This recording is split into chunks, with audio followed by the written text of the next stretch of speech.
ராகுக்கும் சனிக்கும் நிறையா தூர இடைவெளி இருக்குது. அதாவது சனியுடைய கதிர்கள் ராகுவுடைய கதிர்கள் ரெண்டும் ஒரே இடத்துக்கு வந்துச்சோ தவிர சனியும் ராகுவும் ஒரே இடத்துக்கு வரல.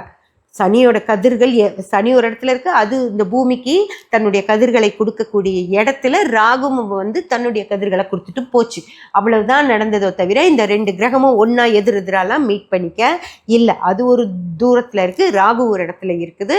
அந்த ராகு அப்படின்றது வெட்டு புள்ளி தான். சந்திரனும் பூமியும் சுற்றி வரக்கூடிய பாதையுடைய ஒரு வெட்டு புள்ளி தான் ராகு, இன்ட்ரா வயலட் ரேஸ்.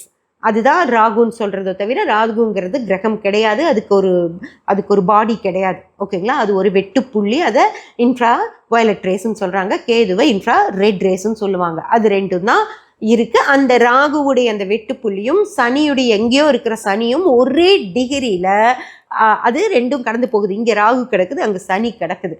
ஒன்றும் இல்லை, ஒன்றும் நடக்காது.